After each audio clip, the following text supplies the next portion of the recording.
Oke, assalamualaikum warahmatullahi wabarakatuh. Apa kabar semuanya? Mudah-mudahan kalian sehat walafiat. Selamat datang di Rumah Zenus TV, channel yang informatif dan inspiratif. Di video kali ini saya akan membahas mengenai Fundamental of Assessment Research Concept. Tapi sebelumnya, bagi yang baru bergabung, jangan lupa untuk subscribe, like, share, dan komen video ini. Dukung terus channel ini agar memberikan manfaat kepada yang lain. Baik, saya akan membahas mengenai dasar-dasar penilaian atau yang ada hubungannya dengan penilaian, konsep awal bagaimana kita sebelum melakukan penilaian terhadap sesuatu. Kaitannya di sini adalah bagaimana kita belajar sebuah bahasa. Sebelum melakukan penilaian, kita harus tahu konsep dasarnya seperti apa. Mari kita cek.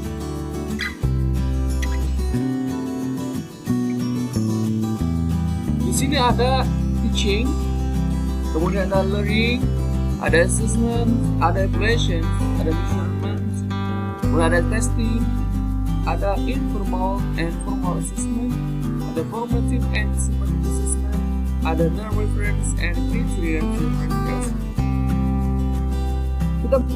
Oke, mari kita bahas satu persatu dari bagian-bagian yang tadi saya sebutkan.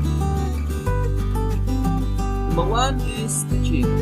Pertama adalah teaching. Apa yang dimaksud dengan teaching? Menurut Brown, ini adalah teaching is guidance and facilitating learning.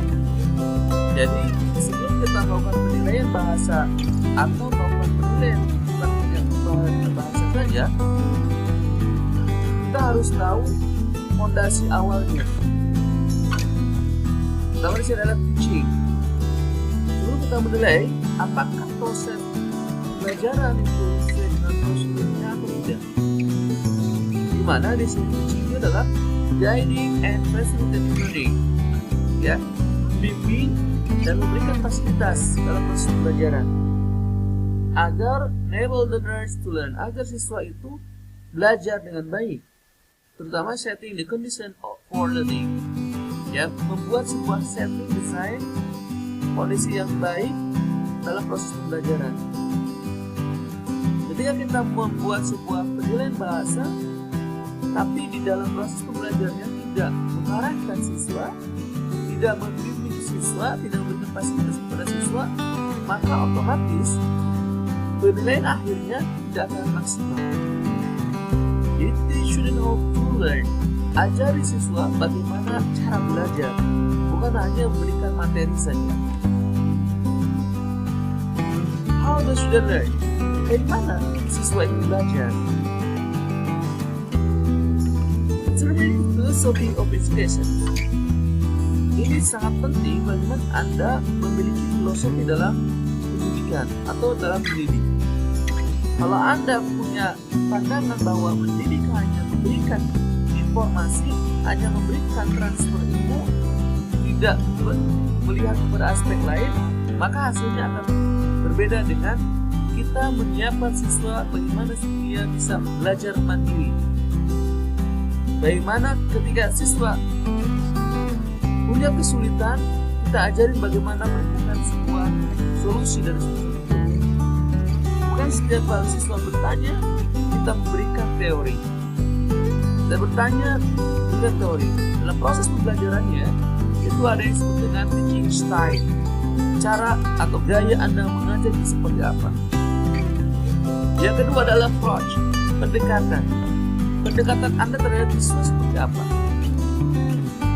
Ya, kemudian adalah metode dan cara pembelajaran seperti apa metodenya. Banyak sekali metode yang Anda bisa gunakan, apalagi sekarang dalam kondisi pandemi. Ya, membutuhkan kreativitas yang tinggi bagi Anda ketika mengajar siswa. Ketika Anda menilai kemampuan siswa tanpa Anda introspeksi diri, bagaimana proses pembelajaran yang Anda lakukan, maka hasilnya tidak akan maksimal. Oleh karenanya, cara pandang Anda terhadap pendidikan itu sendiri, gaya Anda mengajar, pendekatan Anda terhadap proses pembelajaran bersiswa, metode yang Anda gunakan itu sangat berpengaruh terhadap penilaian akhir siswa. Ini adalah tugas pendidik. Jadi bukan pengajar. Kalau mengajar itu hanya memberikan pengetahuan tanpa Anda tahu apakah mereka bisa atau tidak. Kemudian yang kedua, itu adalah yang disebut dengan learning. Apa yang disebut dengan learning? Di sini adalah showing or helping someone to learn how to do something. Jadi Anda membantu bagaimana siswa itu belajar dan bagaimana melakukan sesuatu. Misalkan, ketika ada siswa bertanya, "Sir," atau "Ibu, Bapak, apa bahasa Inggrisnya pisang?" Kalau Anda langsung menjawab banana, itu tandanya Anda tidak mengajari bagaimana belajar. Tapi coba arahkan oleh Anda, bimbing siswa tersebut untuk mencari bahasa Inggris baik melalui dictionary atau kamus, bagaimana cara mencari dalam kamus, bagaimana mencari kalau misalkan searching di internet dan sebagainya. Itu adalah mengajari bagaimana siswa belajar. Mungkin dalam konteks yang lain, kita seolah dianggap bahwa kita seolah tidak mampu. Ketika ditanya tidak mampu. Tapi pada dasarnya kita mengajari siswa bagaimana belajar. Kemudian giving instruction. Memberikan instruksi. Instruksi ini adalah bagaimana cara mencari sesuatu ataupun memberikan solusi dari setiap persoalan. Kita mengenal yang disebut dengan problem based learning. Memberikan persoalan kepada siswa supaya siswa mencari solusi ataupun jawaban dari kesulitan itu. Kemudian guiding. Jadi membimbing, benar-benar mengarahkan. Bukan hanya persoalan ingin nilai akhir siswa bagus, sementara kita tidak mengajari siswa bagaimana belajar yang baik. Tentunya semua itu kita siapkan dengan providing with knowledge, dengan pengetahuan. Tidak asal memerintah, tidak asal memberikan instruksi, tapi memberikan pengetahuan terlebih dahulu kepada siswa agar siswanya on the right track. Track yang benar atau dengan cara yang benar. Kemudian tahap ketiga adalah assessment. Itu yang disebut dengan assessment adalah a systemic approach to collecting information. Jadi pendekatan yang sistematik untuk mengumpulkan sebuah informasi dan membuat sebuah inference about the ability of students, mengidentifikasi tentang kemampuan siswa. Untuk apa? Untuk mengetahui kualitas berhasil atau tidaknya dalam proses pembelajaran yang Anda lakukan. Di antaranya adalah dengan cara apa? Bisa testing, interview, angket, questionnaires, atau observations. Jadi sebelum Anda melakukan penilaian terhadap sesuatu, penilaian terhadap kemampuan bahasa siswa, maka Anda harus yakinkan bahwa Anda sendiri ketika mengajar sesuai dengan prosedur, sesuai dengan tahapan-tahapan pembelajaran yang baik. Jadi assessment itu bukan akhir, tapi ada yang disebut dengan prosesnya, ada yang disebut aktivitasnya. Anda sendiri, instrumen, fasilitas sendiri, materinya itu juga harus di-assess, harus dilakukan evaluasi ataupun penilaian. Ya, jadi proses sebelumnya, proses penilaian, dan akhir penilaian. Kalau Anda memberikan tes kepada siswa, bukan hanya mengharapkan siswa mampu menjawab dengan baik, tapi ketika Anda membuat tes itu sendiri, tesnya sendiri bagus atau tidak. Seperti itu. Jadi, assessment itu adalah includes collecting, mengumpulkan data, analyzing, analysis, dan interpreting of various kinds of information. Menginterpretasikan dari berbagai macam jenis informasi ya, yang Anda peroleh untuk menentukan sebuah keputusan. Apakah ini diperbaiki, dipertahankan, atau bahkan diganti. Yang keempat adalah evaluation. Apa yang sebenarnya evaluasi? Ini adalah the systemic gatherings of information for purpose of decision making. Evaluasi itu di akhir. Kalau Anda memberikan tes kepada siswa, ya, masuk kepada assessment, sebelum memberikan tes yang Anda buat bagus sudah sesuai dengan kaidah tidak. Anda mengajar sesuai dengan prosedur atau tidak, itu assessment. Sampai akhir, ya, itu adalah Anda evaluasi apakah itu perlu diperbaiki, revisi, bahkan diganti.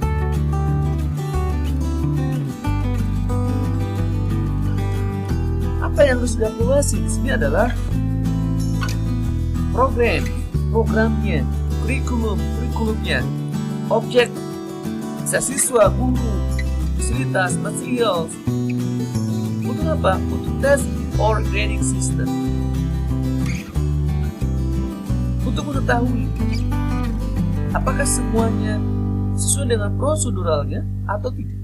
Apakah semuanya sesuai on right track atau tidak. Kemudian, evaluation juga untuk mengevaluasi baik individu ya, atau keputusan yang Anda buat, atau program yang Anda buat, atau penempatan siswa yang Anda buat, itu perlu dievaluasi. Ya, agar menghasilkan ketika Anda mengakses di akhirnya, kalau Anda sudah mengevaluasi semua, maka akan mudah untuk mengetahui persoalannya ada di mana. Measurement, yaitu pengukuran. Kalau measurement, faedahnya adalah bisa dengan angka-angka berdasarkan kepada rule atau aturan yang sudah dibuat, baik itu physical or mental object. Jadi pengukuran baik IQ, ya, kecerdasan seseorang, atau sikap seseorang, itu perlu diukur. Tentunya dengan aturan, dengan prosedural, dengan alat ukur tersendiri. Ya, untuk apa? Enable to comparison atau untuk perbandingan. Ya, ketika Anda memberikan penilaian, sebelum Anda memberikan penilaian, atau untuk perbaikan ke depannya. Adjustments and evaluations to create mathematical, ya, untuk melakukan sebuah judgment, penilaian Anda sendiri bahwa siswa itu baik, buruk, excellent, good, very good, atau apa. Dan Anda memudahkan bagi Anda, ya, bagi kita untuk menentukan perbaikan-perbaikan ke depan. Testing is one method for collecting information to improve decision making. Testing sebuah metode untuk mengumpulkan sebuah informasi, ya, agar kita mengetahui bagaimana kita membuat sebuah keputusan, baik melalui caranya dengan recording, review, interview, or observation. Kemudian berikutnya adalah informal and formal assessment. Apa yang disebut informal and formal assessment? Penilaian informal atau assessment informal adalah starting with incidental, ya, sesuatu yang dilakukan dengan begitu saja, tidak direncanakan, kadang terjadi begitu saja. Misalkan ketika informal itu ketika dalam ruangan kelas, Anda memberikan tugas kepada siswa ke depan, Anda memberikan nilai, Anda mengatakan nice job, excellent, good, very good, apa, itu adalah informal. Atau disebut dengan quiz, itu masuk kepada informal. Kalau yang disebut dengan formal assessment adalah exercise atau latihan sesuai dengan prosedurnya atau prosedur specifically, seperti UTS, midterm, final test, itu adalah formal assessment. Untuk mengetahui skill, kemampuan siswa dan pengetahuan siswa selama proses pembelajaran, itu adalah formal assessment. Berikutnya adalah formative and summative assessment. Most of classroom assessment is formative assessment. Jadi hampir penilaian yang dilakukan dalam kelas itu adalah formative assessment, di mana evaluasi atau formative assessment ini adalah student in the process of forming, dalam proses pembelajaran. Kita pernah tahu atau sering tahu atau bahkan kita mengalami ada yang disebut dengan quiz atau pertanyaan-pertanyaan yang sifatnya ada data yang diberikan kepada siswa, dan itu masuknya kepada formative assessment. Atau ada hubungannya dengan informal atau pendidikan tidak resmi, tapi itu sebagai bagian terpenting bagi kita untuk mengetahui kemampuan siswa, their competencies and skill with the goal of helping them to continue the growth process. Untuk dasar kita, ya, ketika kita melakukan formative assessment, kita akan mengetahui perkembangan siswa dari waktu ke waktu, terutama dalam proses pembelajaran. Ketika kita mengajarkan sebuah materi di pertemuan tersebut, kita akan mengetahui apakah siswa paham atau tidak dengan materi yang kita sampaikan. Dan di situ perlu adanya questions, pertanyaan. Ya, apakah kita bisa langsung atau lanjut ke tahap berikutnya atau tidak dengan mengetahui kemampuan siswa. Sementara yang summative assessment ini adalah meant to measure atau untuk mengukur or summarize, ya, untuk mengukur kemampuan siswa in the end of course atau unit instruction, untuk mengetahui kemampuan siswa di akhir pembelajaran. Atau misalkan kita punya 10 unit, ya, unit pertama kita lakukan penilaian, kedua dan seterusnya. Atau di unit ke-5 misalkan lakukan penilaian. Atau ada yang seperti dengan UTS, mid test atau final exam, final test, itu adalah masuk pada summative assessment. Ya, ada formative assessment, ada summative assessment, dan ini hampir mirip dengan yang summative assessment adalah yang formal.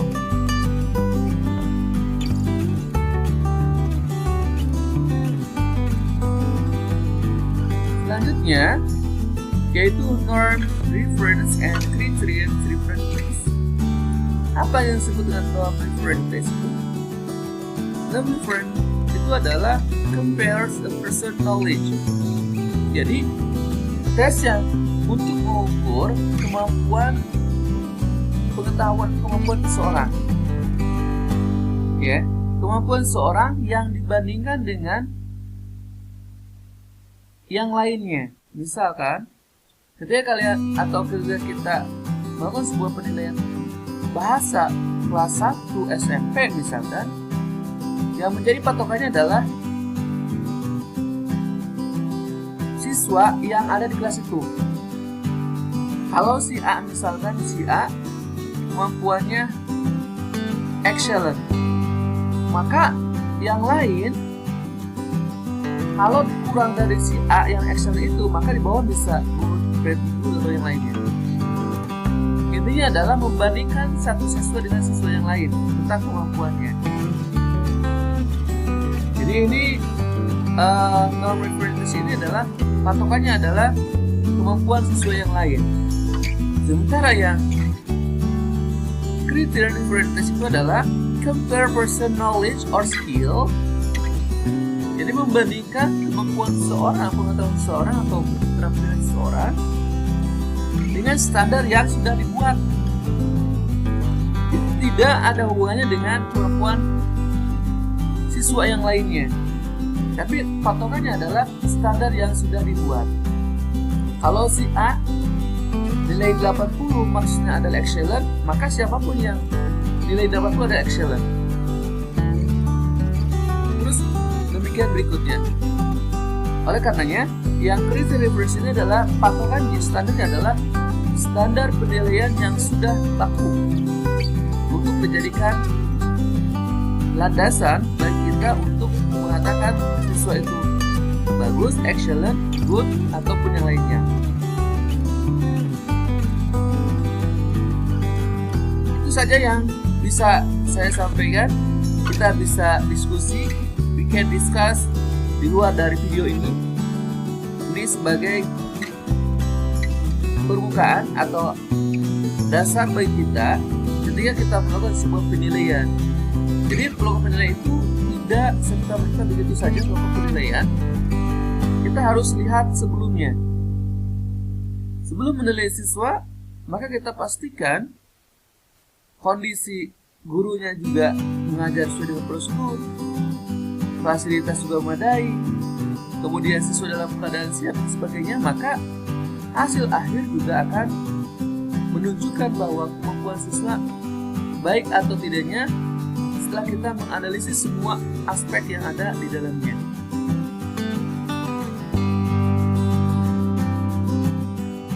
Thank you for watching and support this channel.